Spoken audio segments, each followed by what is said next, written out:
Here's an interesting piece of 2024 campaign speculation that we haven't heard that much of because we don't really travel in these types of circles, obviously. But the No Labels PAC, which is a very wealthy sort of centrist PAC, eyes a third-party run in 2024. Democrats are alarmed.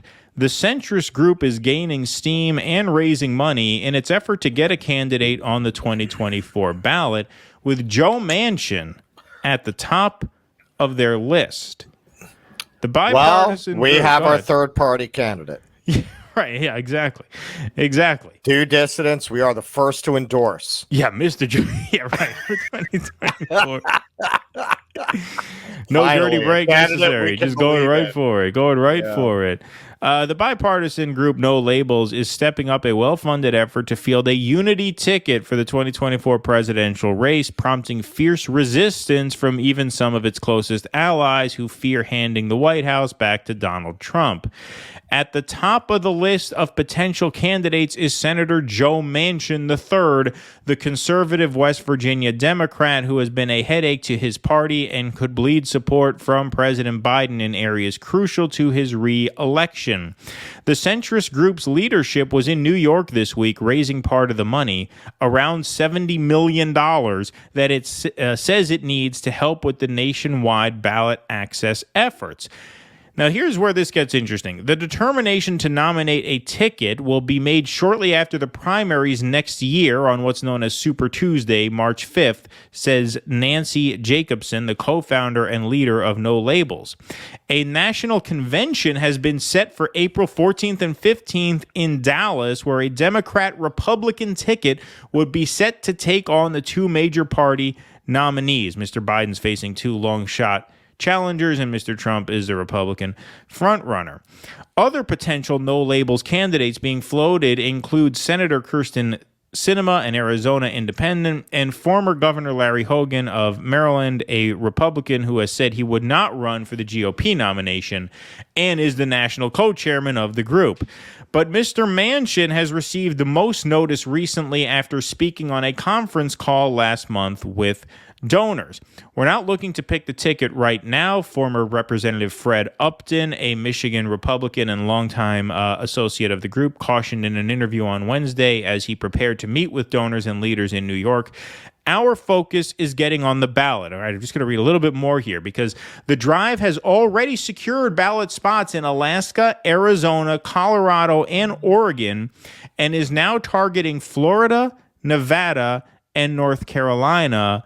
But gaining ballot access nationwide is a challenging and expensive effort, and the group still has a long way to go. Ms. Jacobson called the project, quote, an insurance policy in the event both major parties put forth presidential candidates the vast majority of Americans don't support.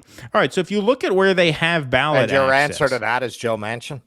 Well, here's the thing. All right, I might have a bit of a surprising take on this, but if you look at where they have ballot access already, Alaska, Arizona, Colorado, Oregon, and they're now working on Florida, Nevada, and North Carolina, that's a fairly impressive start considering how difficult it is to get ballot access. And also, if you notice, they're not being shy about targeting only, deep red or deep blue states. Florida, Nevada, Arizona, North Carolina are swing states. Right. Even Colorado, even though it's gone blue in recent years, has the potential to be a swing state if the Republicans gain enough momentum, which signals a certain seriousness along with the fact that they've put convention dates on the calendar already. I mean, they've done a lot of planning, and these kinds of groups, these centrist groups, raise a fuck ton of money because that's where the real money is. And so it's not inconceivable to think that they could pull this together. And as much as we feel Joe Manchin is toxic, because that's sort of where we are coming from. It is not beyond the realm of possibility to think that Joe Manchin in a three-way race between Biden, himself, and Trump could do well. Like, I honestly think he could do well. I agree with that. Yeah. Because the voting, and this is a point I've made several times on the show. If those are your choices, you make it. If those are the choices, I think he has a chance. I think they will only pull the trigger and do this if Trump is the Republican nominee. If DeSantis can pull off winning the Republican nomination, I think they'll stand down. I think they'd be, I think they would be okay with that.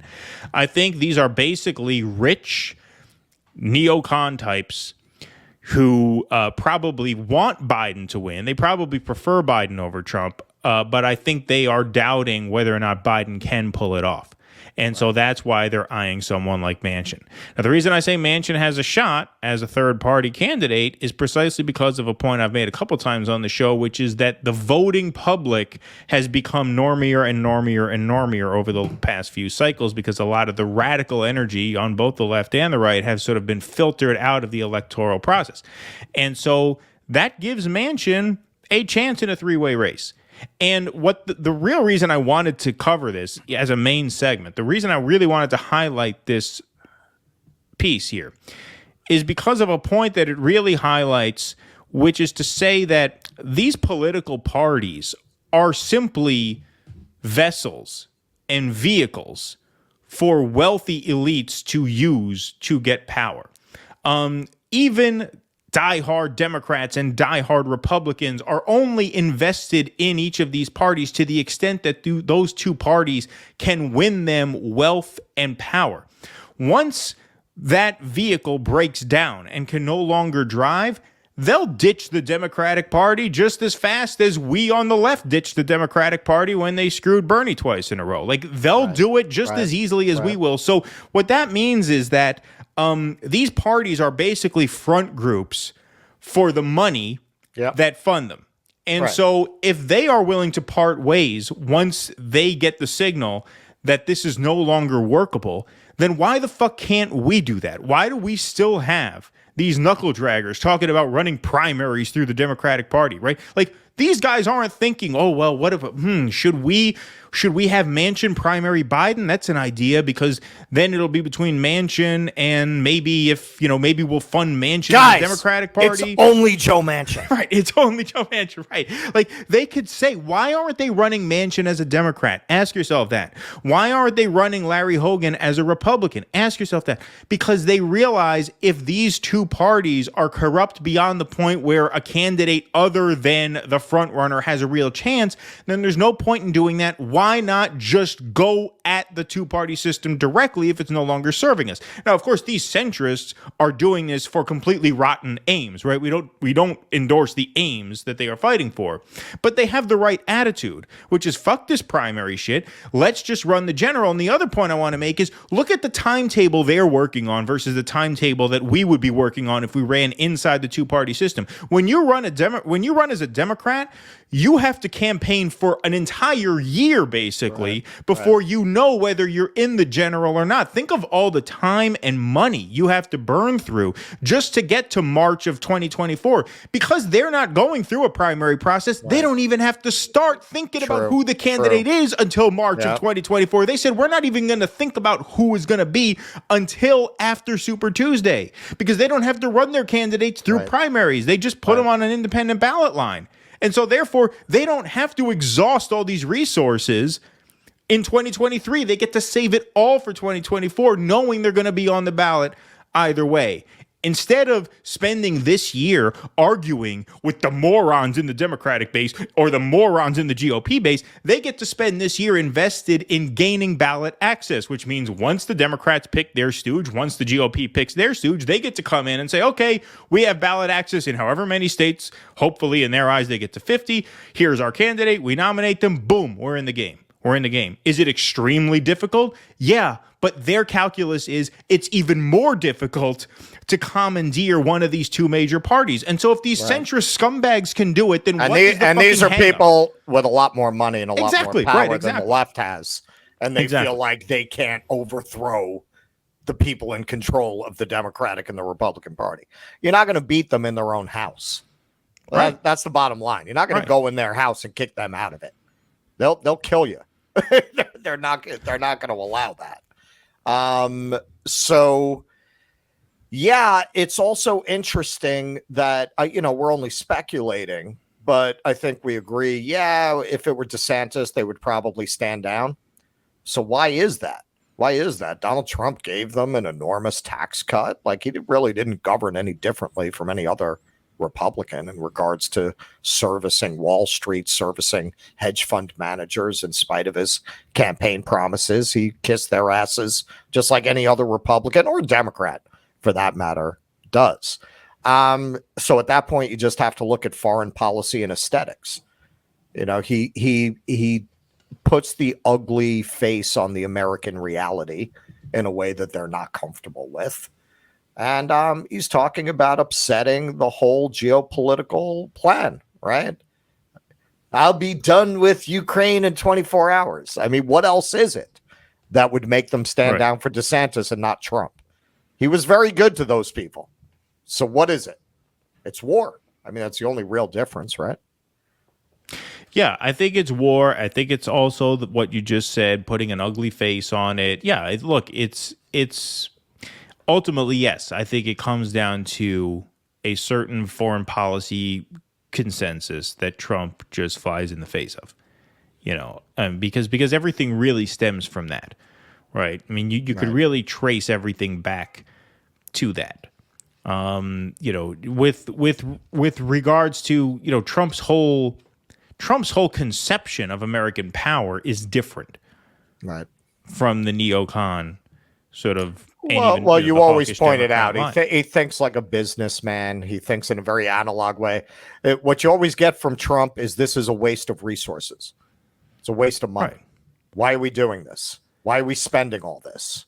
Well, because he thinks of our resources as our resources. Right. Whereas, you know, the sort of New World Order types don't think of it that way. Right. There are no countries in the eyes of these people. Countries are just lines on a map that dictate where and how they can do business. They're a pain in the ass. A border is a pain in the ass to these people. A country is a pain in the ass to these people. It's red tape. That's all it represents to them. You know, they don't think of our resources as ours. That's why Joe Biden can sign $170 billion out the door to Ukraine. And as we covered at the top of the show, we have our own veterans here being transferred from, you know, therapist to therapist with no continuity and no care taken in the process, because he doesn't feel like our resources are ours to be spent here on our people. Right. Just that whole notion of what's ours. Right. Is something that Trump really latches onto, whereas a lot of these other types, you know, whether they're in the GOP, Democrats, they don't have any real conception of that. Well, and that's an interesting question with DeSantis. How is he going to thread that needle? Because I think in the modern post-MAGA Republican Party, I don't think you can really run as a deep state goon. He's going to have to show more resistance on the Ukraine. But then that upsets the third way people. So how he's going to handle that's, I think, the most challenging thing in his campaign. Please clap.